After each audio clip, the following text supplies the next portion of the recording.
For as long as stories have been told, man's best friend has, from time to time, been his very undoing. From the English folk horror Black Shuck and the Ghost Dogs, to the Hounds of Hell, from the legendary Loup-Garou to the North American terror Dogman, from the Filipino Aswang to the Japanese Inugami, to the majestic Faoladh of Irish lore. Cross paths with any one of these beasts of mist and magic, and you had better be the praying type. Even then, however, your prayers may do little to appease the beast crouching or standing before you. Creatures such as these lust for blood and flesh, lurking in the darkness, loyal only to their own feral desires. Know yourself, and you may well know the beast, and with this understanding you may also hold the only sliver of hope for taming the beast within. This is the Monster Guys podcast, and these are the dog days of summer.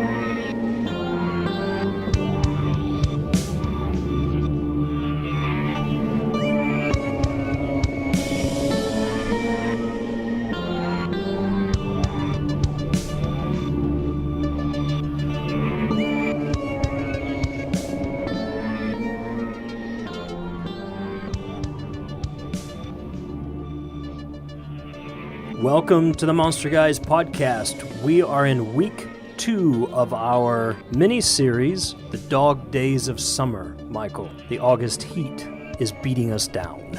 Oh yes, very much so, and the storms that have been threatening to break need to go ahead and do that, so it can cool down. Yeah, definitely. Well, this week, Michael, we have a new article that's being published on folklorethursday.com. Pretty excited about that. We wrote this a couple months ago specifically for them, and I believe the article title is Top 5 Monsters in North American Folklore. And as many of you will remember, just a couple of weeks ago, we released a podcast episode in support of that article called The 5 Legendary Monsters, or 5 Legendary Monsters in North American Folklore. That episode is already up. It's been up a couple of weeks. We would encourage you certainly to go back and check that out. But I believe as of the publishing of this episode, that article will be up on folklorethursday.com. And we'd love it if you'd go check that out and read it. A lot of good legends and stories from North American folklore, and we were excited to write it. Very excited. It was really hard to pin this one down, too. There were so many different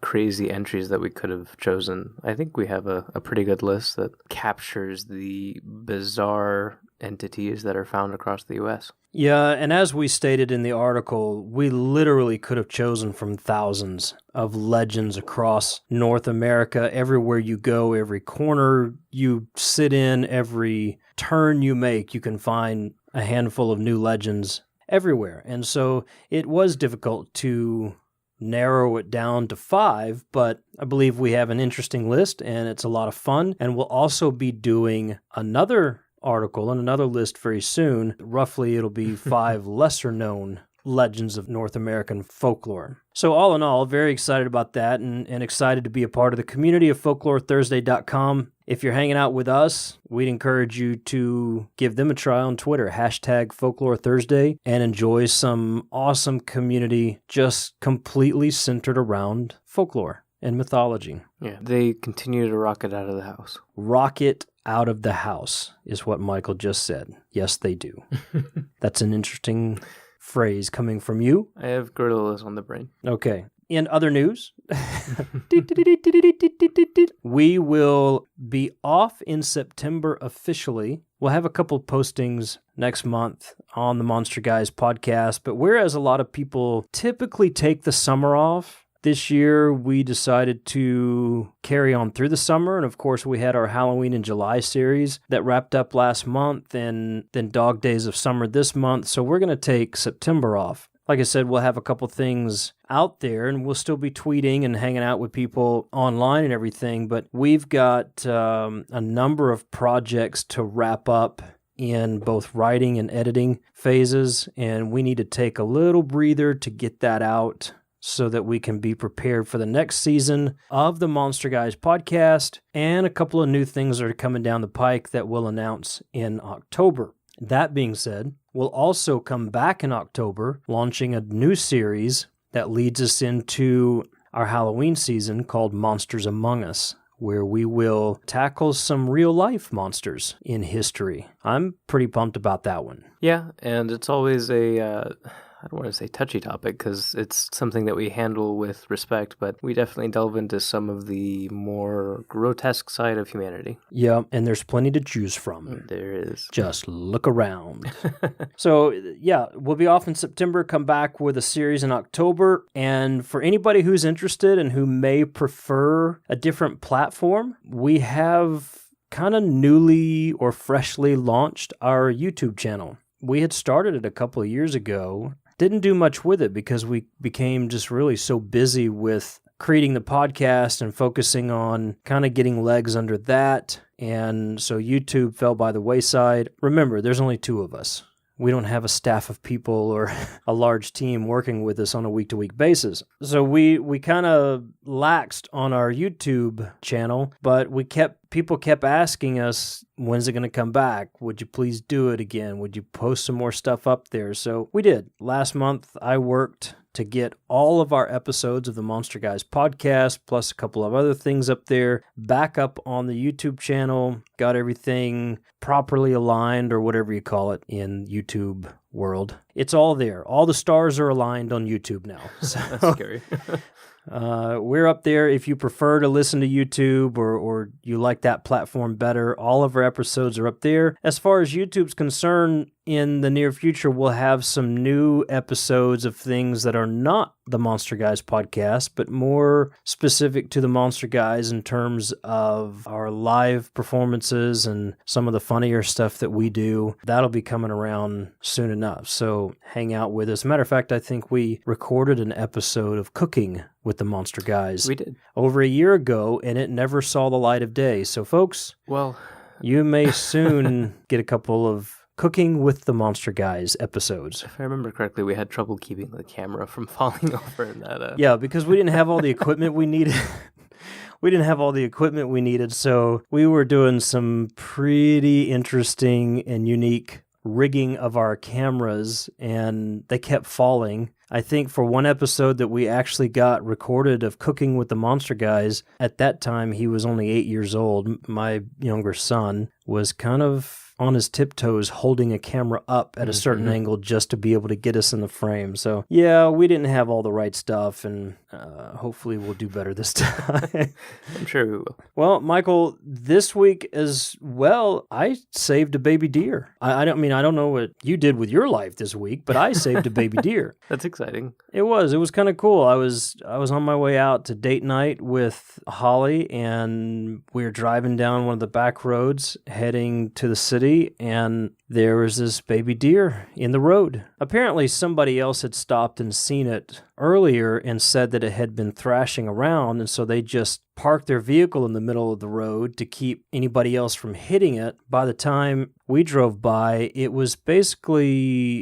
seemed like it was dazed, confused, had just come out of an unconscious state, and it was basically sitting in the middle of the road in triple-digit heat and baking on the asphalt. The poor thing was, salivating and just making weird gurgling noises. And I walked up to it, sat down on my knees in front of it, and just started talking to it. Tried to help it up a couple of times. It looked like 2 of its legs had been broken and twisted and the way it was laying. And I kept talking to it while I was asking a couple people if they would try to make phone calls for a rescue organization. Nobody could get through to him. Nobody would come out and pick the deer up. And a couple of minutes later, the deer jumped up to all fours just suddenly and was kind of scrambling like it was still dizzy. So I steadied it, and then it did something very interesting. It stepped toward me a couple of steps and kind of dipped its head to me. Yeah, so I just sat there and pet it on its head and talked to it, and it just kept looking at me like it was talking back to me. It was the coolest thing in that moment for, being an injured deer, and I was checking it out, and it looked like it had a nick across the top of its head, maybe where a car had hit it and kept going, and it didn't hit it hard enough to kill it or permanently injure it, but enough to probably knock it out. So I kept petting the deer and talking to it. I eventually helped turn it around and face it toward the field instead of the other oncoming traffic. Kept petting it, kept talking to it, and walked it over to the tree line. And eventually, it just seemed to gain enough strength to where it was okay. And as soon as it did, it darted off through the tree line into an open field just beyond us. Then it just went out to the middle of that field, turned around and stared at us until we got back in our vehicles and drove off. And I was completely enraptured by the whole thing. It was a very cool experience. I really felt a sense of something, I don't know what people believe out there, but it just felt like there was a connection somehow there that was meant to be that experience in that moment. And you can look up all kinds of stuff on animals and signs and symbols and meanings, and it's all very cool. But just in that moment, there was a moment of almost a peaceful gratitude that came from the deer, and maybe I'm just making stuff up, but I certainly felt that in the moment. I was going to make a joke about you saving Bambi or saving some fairy that had transformed into an animal, but, I've seen people rescue animals before. I've seen you rescue animals before, and then I've rescued like a snake that got stuck in a grate once, and there definitely seems to be moments where they stop and just acknowledge, and, just tend to be grateful before they go back to wherever they came from. Yeah, and if you read up on animals at all and folklore and mythology, the deer is a powerful set of folklore and mythology surrounding the deer and meanings and symbolism and all kinds of stuff there. So it was cool just to kind of connect at that level, and something different, something you certainly don't do every day, save a little baby deer. I have one partial photograph. Holly was trying to take pictures from a distance while she was directing traffic and trying to call a rescue organization, and I think we got one picture out of it, so I'm going to try to post that partial picture on Instagram, on my Instagram, so if you want to check that out, you can. But there you go. That's my good deed for the week. Michael, you've got something else that happened to you this week, too. I mean, it wasn't saving a baby deer, but you want to share a little bit about your life this week, Michael? Well, I guess this is where the audience hears shy Michael. But yeah, the audience always hears a shy Michael. Okay. I proposed to my girlfriend on Sunday, August 20th. And she said maybe later. I'm kidding. She said yes. So maybe later. Yeah, right. Hashtag she said yes. So that's a thing now. And that thing is that you are officially engaged to be married. Yes. That is pretty monumental. To put it in more specific terms, yes. Yeah, so that's very congratulations, exciting. Michael. There's a lot that's going to happen now in the next, I guess you're looking maybe about a year or something. I don't know. Something within the next year as far as a wedding date, possibly. Who knows? Who knows when these things happen? But whenever it happens, you got a lot going on between now and then, so. No, most definitely. Congratulations, ladies and gentlemen. You've heard it here on the Monster Guys podcast. My son, Michael, is now engaged, and that's that. Send him some love on his Twitter, on his Facebook, or wherever you connect with him at, or even you can do it through the Monster Guys connections, but we'll keep you updated along the way as to plans and photos and anything that we're allowed to say with Michael and Cheyenne's permission along the way. But congratulations, Michael. Thank you. All right, so baby deer, engagement, and all that good stuff out of the way. Something else that happened this week is people were all a flurry over, at least here in the States, in the United States, people are all a flurry over this total eclipse of the sun that happened this week. Seemed to be people coming in from all over the world and traffic jams and downtowns that were stacked on top of people. I mean, people on top of people across the U.S. and big viewing parties. And I know there was a store here if you want a good entrepreneurial idea, we got another eclipse coming in 7 years. We had a local store that, like on Saturday or something last week, had like over 3,000 pairs of those glasses shipped in, and there were people lined up for literally blocks through downtown for hours, and only a portion of the line that was lined up got those glasses, and apparently that happened all over the place. Oh yeah, I actually called to check on the availability of glasses at one point, and the person on the phone actually laughed at me and said, "You're kidding, right?" So Yeah. it was a bit of a heyday. Yeah, well, you know what? I saw those glasses for sale months ago. I actually bought some postage stamps from the post office, where it's almost like a mood ring. When you touch the stamp or heat hits the stamp, it goes from a total eclipse to where you can see the moon or Earth or something. I can't remember. I'll have to look at the stamp again. But does it sing that 80s song? It does not sing that 80s song. But, I mean, back then I saw glasses for sale everywhere, but we knew we were going to build the boxes as a science experiment with the little guys. So we had a whole line of boxes created for all of us to watch that, then tried to get some photography on it without ever looking at it. That was a trick. Yeah, that was a real trick. But everybody was all up in arms about the eclipse, and rightfully so. I guess the last one was last century, about 38 years ago. We'll have another one in 7 years, but it was a big deal. As such, I think this week we're going to share, in Dog Days of Summer, a few legends from around the world that have to do with the eating of the sun and or the moon. Dog-like creatures or related to dog-like creatures from folklore and mythology from around the world that are known for consuming the sun, and where a lot of people got the idea of how to explain an eclipse using creatures. It's funny, I was actually talking to somebody else today about these ideas, and they said, well, of course.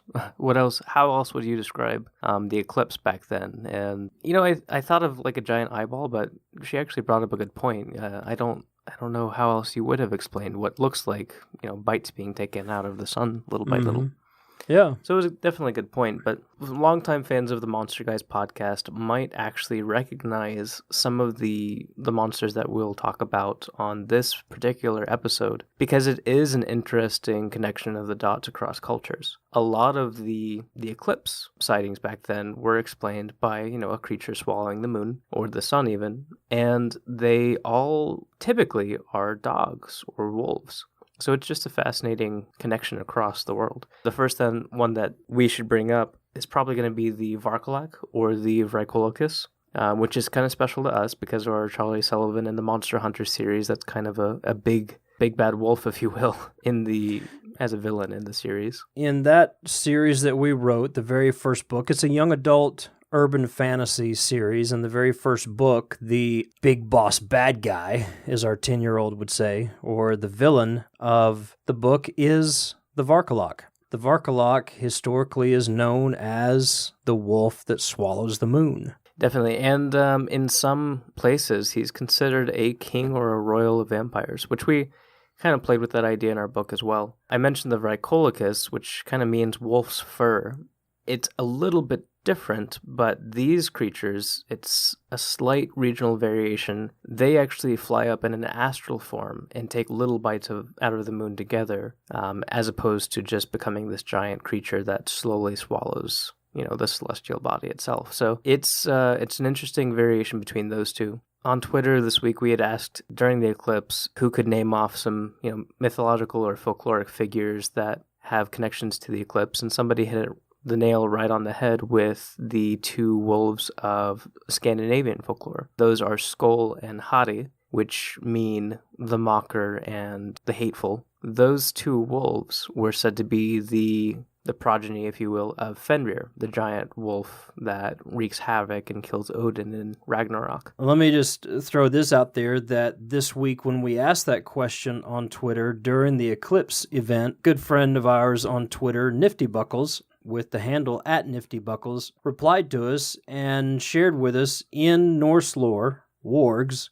large wolf creatures that will eat the sun and moon and trigger Ragnarok, which is what you were talking about. So it was cool to hear from somebody out there hitting that nail on the head in response to our question about trivia challenge being what creatures and folklore are associated with the eclipse. So thanks, Nifty Buckles, for sending that in. Appreciate that. And it's good to hear from you. Nifty Buckles is a pretty cool follower on Twitter and a friend on Twitter. Absolutely. A master of gifts and all the strangest sort of pictures. Yeah, if you want to see some of the coolest gifts and pictures, you need to follow at Nifty Buckles. But it is worth noting that this particular connection to the eclipse, both lunar and solar, is pretty epic. These guys basically, they talk about it triggering Ragnarok, but you have to keep in mind that they're also causing the collapse of heaven and earth itself, because they're eating up these heavenly bodies. So a lot of doomsday stuff always around eclipses. Yeah. Well, it makes sense. When your main source of light in the sky goes away, it's definitely terrifying. So yeah, you're sitting back there in the 1500s just trying to pick your grapes or whatever, or your wheat, whatever people did in the 1500s, and look up and your sky is black. It tends to make you wonder, the sky is black. Who got angry and who's about to die. The sun's blotted out. You start to see stars in the daytime. It definitely gets crazy. And Ragnarok itself is very spooky because you go into a period where without the sun and the moon, obviously the earth is going to go haywire, but you turn everything into a land of ice and cold, and hell freezes over, if you will. But yeah, those are the two, like I said, the progeny, the kind of wolf offspring that come from Fenrir. And I don't know, they're very strange because you don't see them very often. But that's basically all you see them in the old Scandinavian mythology. Of course, a lot of people still critique, which I don't know how you critique Scandinavian mythology, but I don't know. They still job right there. They still point out the fact that a lot of their history was oral, so we only have a few books and a few written texts to go off of and base our knowledge of Scandinavian mythology to begin with. So there are a lot of other variations of Skoll and Hatti, and a lot of variations of Fenrir that seem to cross over and seem to play parts in other places as well, but it's all very loose and unconfirmed, just due to that lack of written history. Yeah, so we have the Varkalok, a wolf-like vampiric creature that swallows the moon, and one that we write about a little bit in our young adult series. And then we have Hatti Skoll, which very powerful figures in that Norse mythology, and definitely a couple of legends to look up and dig into a little bit. But going from there, continuing with our theme of dogs and folklore, the dog days of summer, in response to last week's episode. By the way, let me say this. Last week, I think we said that we were going to do a rapid round episode this week. We decided to extend this to a 3-week episode instead of a 2-week episode, because there's just a lot of good material about dogs in folklore and mythology. So this week we're taking an opportunity to talk about a couple of different ones, and then next week we'll do our rapid round to wrap up the dog days of summer in August. But in response to last week's episode, Isaac Thorne wrote in on Twitter. Hi, Isaac. Isaac is a horror author, dark fiction author, good friend of ours. He's also got Thorne's Theater of Terror, I think it's called, on Scream Radio. We'll try to put some of those links in the show notes, but Isaac's got a lot of cool stuff going. If you haven't read any of his short stories, you need to dip into that if you're a fan of horror, dark fiction. But Isaac tapped in and said, hey, the Monster Guys, would you consider the Bell Witch stories Rabbit Dog, John Bell Shot, as a black dog? And it was an interesting question. Last week we talked about Black Shuck and the black ghost dogs of England and some of the other black dog type figures in folklore. So he sends us that question, the Bell Witch stories Rabbit Dog, John Bell Shot, as a black dog. And we responded to him on Twitter, but I think you wanted to touch a little bit more in depth on that in this week's episode. So expound on that a little bit. Tell us what you told him and then share a little bit more. Yeah, I definitely wanted to because it was a great question. We did answer it a little bit on Twitter. Great question, Isaac Thorne. Well, okay, so one of the things that we kind of skipped over just because of time and content last week was the grouping of black phantom dogs, if you will, outside of England and outside of Europe. Of which there are many. There are, and particularly this was one that was in the US. So I didn't really bring up any content for the US at that time last week, and I think Isaac's question makes it relevant. Not only that, this particular black dog is weird. Let me go into detail and say that this black dog appears in a fairly infamous story of the Bell Witch, this invisible entity that torments a family, basically. But this creature just appears out of nowhere for a little bit and then disappears. But it is a large black hound with the face and the head of a rabbit. The illustrations for this are just bizarre. A black dog with the head of a rabbit. Yes. Now, I think we can point out at this point that this is a commonality in folklore, whereas people will describe dog-like... Huh? I like that word. Which one? Commonality. A commonality. It makes me sound smart when I use words like that. But it's kind of a common theme in folklore because people will describe sometimes, or the story will illustrate sometimes, a dog-like creature, but it'll have a different head. Like there's a head of a rabbit in this one. You see some with the head of a horse. We'll talk about that in a little bit. But you see this mix-up of creatures, but still being referred to as a dog or a dog-like creature. Yeah, and so last week we talked about the guy trash and then a black dog with the head of a monkey. Yeah. We responded a little bit with those in the Twitter conversation, but again, the guy trash was what many people believe to be a ghost of a very horrible man that appeared afterward. Mm-hmm.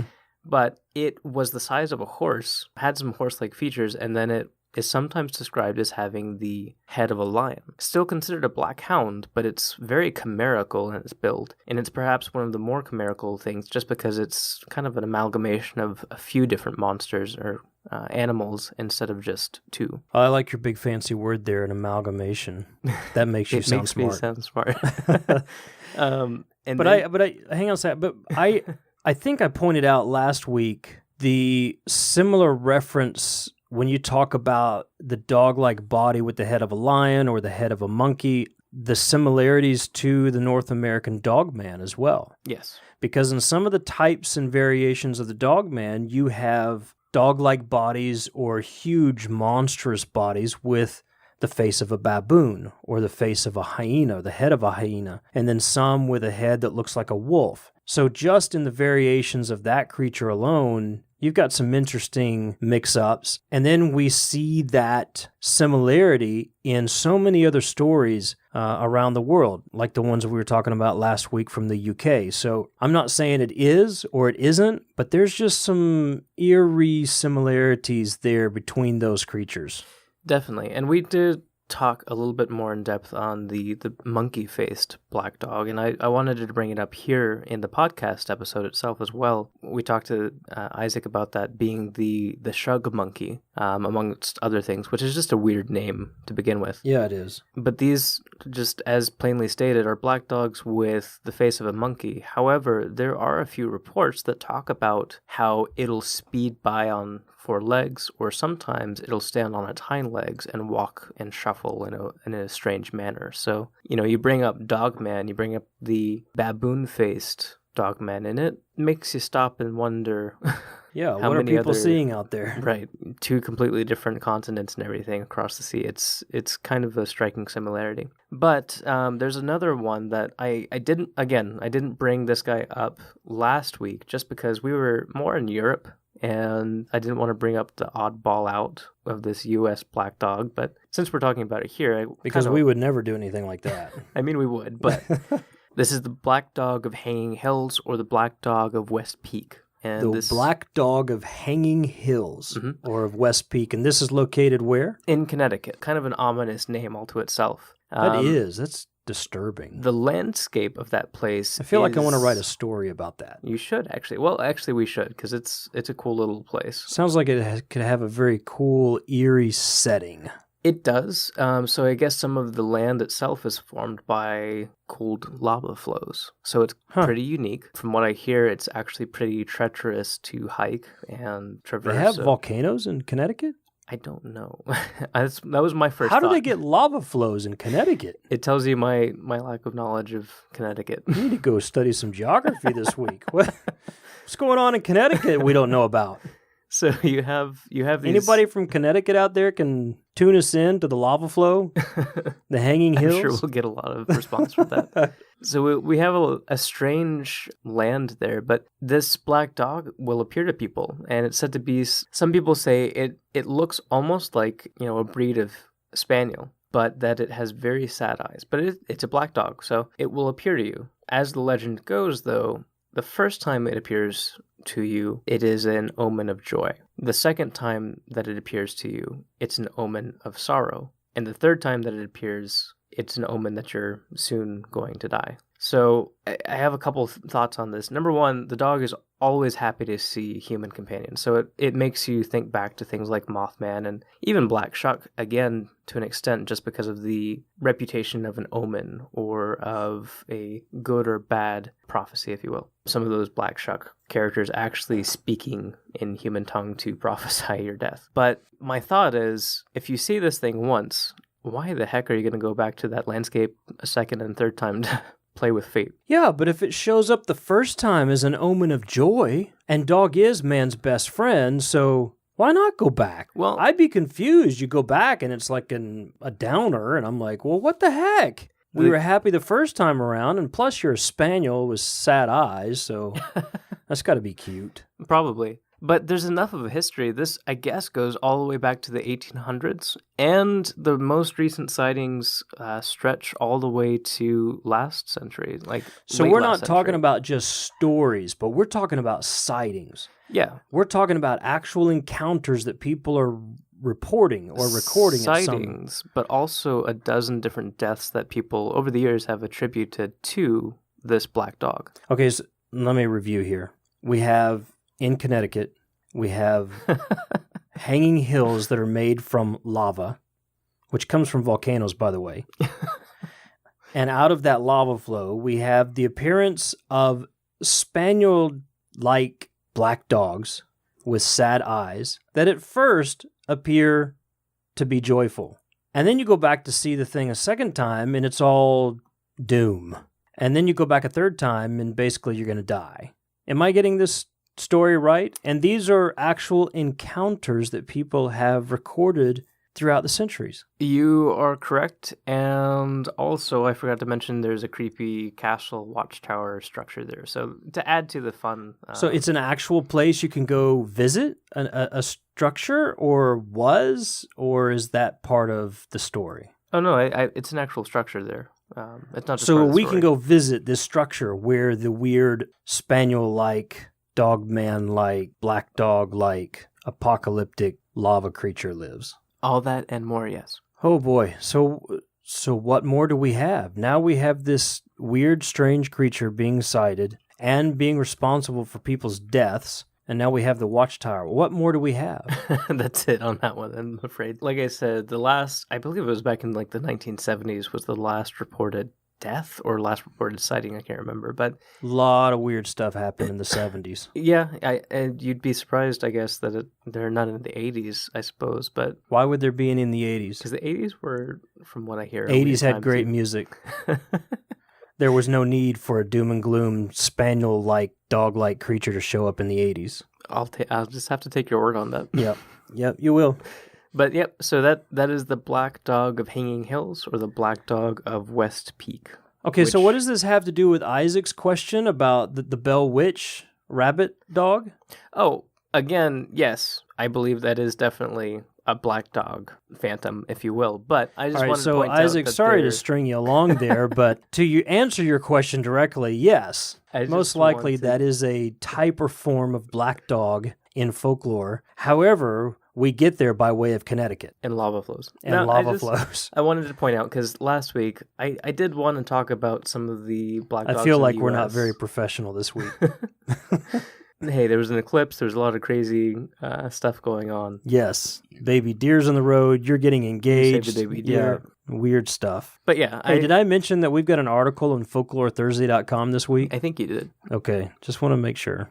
Stepping out of that break, there is one more eclipse eating dog, or sun eating dog and moon eating dog that we need to talk about this week. Well, which one is that? That is something that we've only talked about in very, very brief respect to another creature called the tiangou. Ah, yes, the Japanese tiangou. And we are not talking about the tiangou, we are talking about the Tien Kou. The Tien Kou or the tiangou, depending on who types it and who spells it. Yeah, there are a bunch of different spellings, and it's confusing enough as it is for me. But from this legend comes the Japanese tiangou. Which makes very little sense. It does. It's very confusing because let's go back. The Chinese tiangou is literally translated, I believe, heavenly dog. Yeah, no, it definitely is. It's a dog-like creature, like you said, that is associated with the eclipse. But somewhere down the line, in years passing, people telling stories and such, it became a bird-like creature, having very little to do with the sun and moon in Japanese folklore. Yes. So we're not going to talk about the Japanese tiangou. We have whole episode devoted to that wonderful, fantastic creature. Shameless plug here. Yeah, because I love the tiangou. But we're going to go back, talk about its origin story in the tiangou. So take it away there, Michael. The Chinese heavenly dog. And before we get too far into it, I just want to make this disclaimer. I don't know how this became a bird. I really don't. I think it was just a corruption over time of different ideas passing from one culture to another, but hey, it works. I have looked for that connection for a long time. I actually found a guy who tried to make the connection, and at first I was like, this guy's going to do it. But then it was like, nope, he didn't do it. It was didn't work. I think we might have to call Matthew Meyer back on this issue. We should. The connection between the Chinese heavenly dog and the Japanese tiangou. But again, I don't know that there is a connection. I believe that it could be, like you said, a corruption of storytelling or just a transitional storytelling from culture to culture. I think as we learn more about Eastern texts and stuff, I mean, a lot of our knowledge of Chinese and Japanese mythology is limited by the works that have been translated. And the main body of resource that we have for Tien Kou, or the tiangou, is still mostly Chinese. For some reason, not a lot of translation's been done on that particular character. So yeah. I think as time goes on, maybe we'll learn too. Maybe they already know over on the other side of the world. Yeah, to be honest with you, I think it's some dude in a cave who's studying to be a master of something, and he's just like, watch what happens when I turn this thing to a bird. And all of the world bemoans a collective, what the hell just happened to that piece of folklore? And we're stuck with that for the rest of our lives. So we're just in that place now where we have no idea what happened to the poor dog, but now he's a bird. But you know what? That's the fun part of folklore, is the way it changes over the years. So yeah, fun to some people. It can be. So till you end up in Connecticut with lava flows and a Cocker Spaniel chasing you down. For the Tien Kou, he's an interesting character because he actually starts off as just a black dog. Not a phantom or anything, but just a black dog that somebody happens to have in their house. Yeah. And this guy is actually a hero. I think a supreme deity or some mythological figure gives this guy this magical pill that will allow him to be immortal. And something happens to the pill where he never actually gets to partake of it, if I remember correctly, but the dog gets some of the remains, and the dog actually starts to grow bigger and bigger and bigger until it's the size of an elephant. Now, here's the first problem I have with this story. From here, it's the size of an elephant, but it goes and chases the guy's wife up to the moon, and trying to eat her, for some unknown reason, it ends up swallowing the moon. Now, I don't know if you've seen the difference in size between the elephant and the moon, but there's a little bit of a discrepancy there for me. Well, the elephant just gets bigger in space. I guess so. It never talks about it, but I guess that would make sense. It's a cosmic elephant. So in space, things get bigger, Michael. This is that how that works? They get lighter and they get bigger. Take that where you want to take it, folks, but just leave it off of this podcast. So, anyways.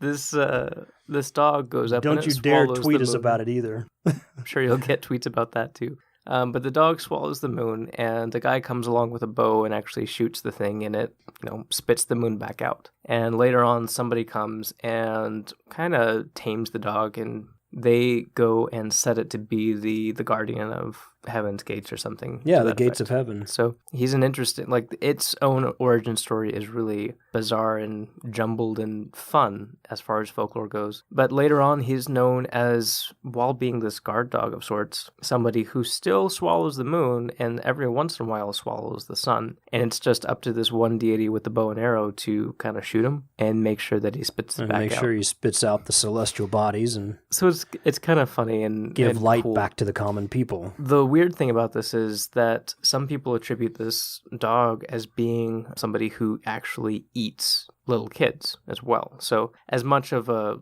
guard dog of heaven as he is, he's still terrifying. Like, it's kind of a menacing creature all around. He's still has this connection Bad dog. Yeah, with eating little kids. So there's almost a boogeyman appearance to him as well. A bit of interesting, I don't want to say trivia, but some interesting thoughts on this guy. We have Sirius, the star, right, in the West. They also considered him to be a star, and sometimes he was, I think in the 600s, he was considered to be a comet. Actually, I'm going to read a passage here that talks about him as a comet. Did he land in Connecticut? He did land. That was actually part of the... Sirius landed in Connecticut and became a spaniel? I wouldn't say that. Okay. So I just want to clarify. This is from Groot in 1892. From Groot? Yes, it is from Groot, a man named... Not the Guardians of the Galaxy Groot, mind you. So evidently the great historian here describes an enormous dog-shaped meteor, which sometime had come down somewhere and was confounded with a comet in the sky. Perhaps it is to this same thing that the Shanghai king refers, which states... Midway in the large plain or desert, there is a red dog called the Celestial Dog. Wherever it descends, armed violence will prevail. This comet was said to be dog-shaped, and it looked like it descended. The way it went over the horizon, basically, it looked like it fell to the earth. It also made this specific noise, according to this historian back then, as it came down. So it's kind of a weird astronomical event, which ties in a lot to the other eclipses and other events that we see happening in the sky all across the world. You know, you have people seeing different things happening in the sky, and they have to find a way to explain it. And I guess when you've got a dog that swallows the moon and the sun, a comet-shaped dog kind of makes sense as well, I suppose. Yeah, and the whole falling to the earth and war and violence taking place, it all lends to that apocalyptic definitely, yeah, storyline that often accompanies the eclipse, either of the sun or the moon. Yeah. Somewhere in all of this, hundreds of years later, you have the heavenly dog that is a comet or is a star in the sky that swallows things. And later on, he becomes a goblin-esque figure, a bird-like figure that makes Buddhists get disoriented and eats children, and also sometimes teaches warriors in the way of many things. That's right, and we are in no way going to attempt to connect those two pieces of folklore. I don't think we can. At least not yet. Maybe one day. Just know that somebody somewhere said that one became the other, and that's your connection. And that's all there is to it. But let's move over to the Philippines, because there's an interesting creature there that is not always a dog-like creature, not always a dog, but sometimes is, and it fits our criteria here for talking about dogs in the dog days of summer. It definitely is, and I want to bring this guy up because he still has, or it, I should say, still has a lot of sightings to this day. A lot of media reports and newspaper articles in the Philippines written about him. And we're speaking of the Filipino Aswang. Yes, which is a boogeyman to its own right. There is a specific creature called the Aswang, and it is a vampiric creature. Very strange. I mean, we're talking about somebody that looks human during the day. You can go up to them. They typically have bloodshot eyes because they've been up all night hunting and feeding. If you go up to their eyes, though, and look them straight in the eye, the images, you know how sometimes you can see reflections in somebody's eye? Right.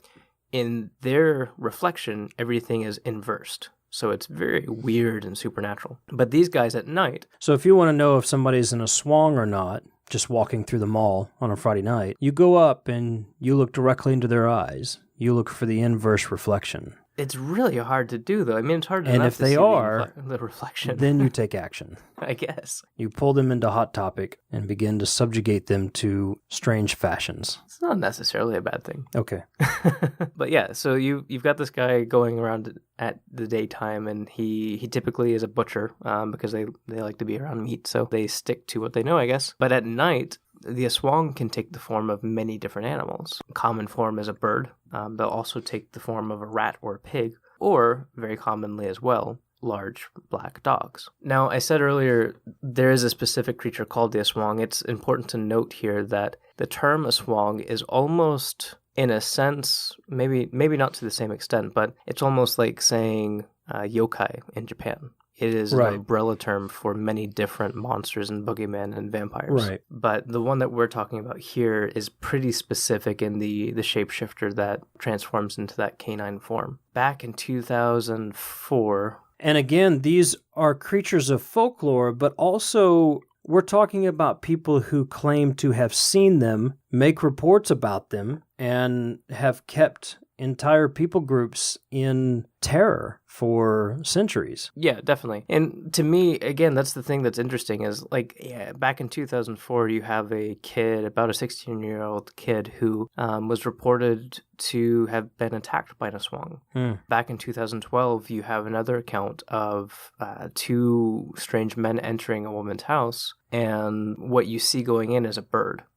And then that bird transforms into this large dog that starts attacking people. And from the outside, you hear the cries of a goat. Very weird, very bizarre. One of the people in that situation died, and the creature, I guess, got out and flew away from the scene of the crime. So you have many different accounts that still happen to this day, similar to black dogs in England, similar even to skinwalkers, which we didn't talk about yet. But some of those actually match up with similar accounts that still go on in modern times. Very spooky to think about.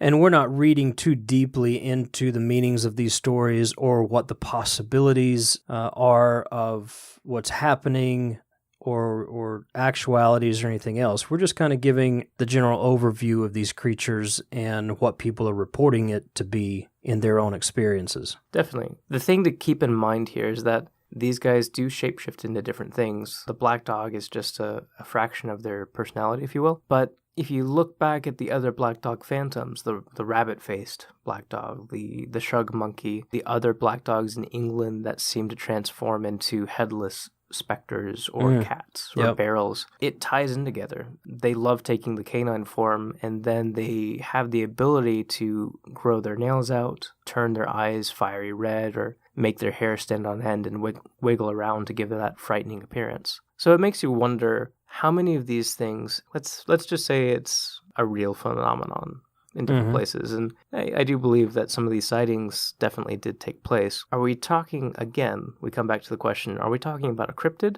Are we talking about a specter? Or are we talking about something that's completely strange and preternatural? If you're asking me, I'm going to say we go visit Connecticut and find some answers. Fair enough.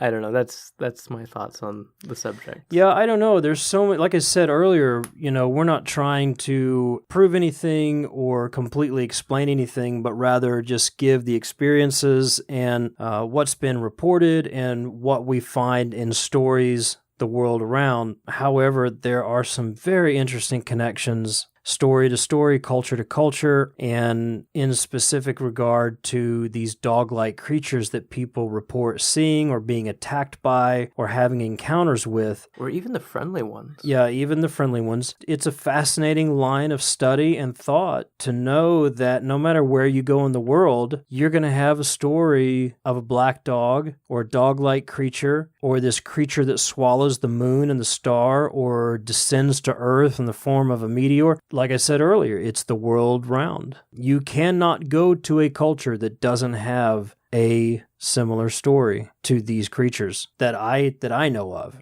I was trying to rack my brain and think of any cold cultures that wouldn't, but then you have Scandinavia. But even the cold cultures have, stories that could be connected to this type of folklore and reportings. So it is very interesting. And what does it all mean?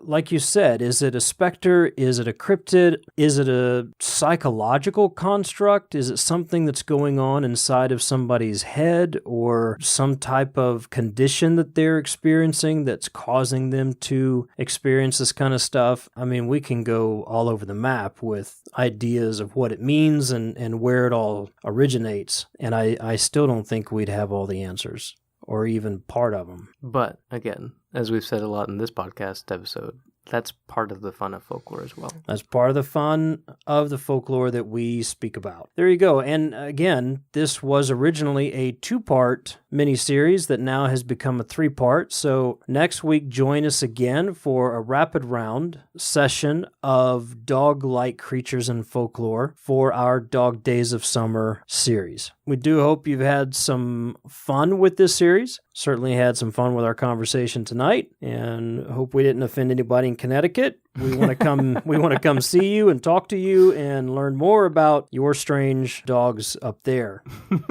And I still want to know what volcanoes are happening around Connecticut. Maybe my geography's off, and maybe I'm thinking somewhere else. While we're talking here, I did a little bit of research, and I think it's older lava flows before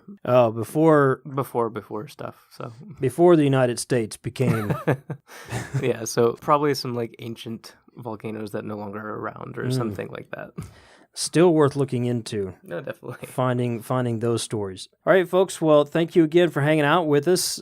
You can find us at themonsterguys.com on Twitter, Facebook, Instagram, all those great places. Just look us up at The Monster Guys. We love to chat with you and hang out with you. Thank you to our Patreon supporters, patreon.com/The Monster Guys. Kind of a new thing for us in the last few months. And also, we've got the YouTube channel back up and running, so if you like that, then subscribe. We'd certainly appreciate it there. As always, if you have questions or comments or challenges to anything even, hey, we're all for it. We're in this together, learning with you, alongside of you in our studies and our fascination with stories around the world. Don't forget to go visit folklorethursday.com and read our article there, 5 legendary monsters in North American folklore. Had a lot of fun writing it, and there's a lot of cool information there and links, resources that we've put in with that article to take you some really cool places, both online and in print versions of texts that can take you down some pretty cool rabbit holes with regards to folklore and monsters. Dogs chasing rabbits down the hole. Yeah, definitely. So thanks again, everybody. Hope you've enjoyed this, and we'll see you again here next week. Good night. Good night.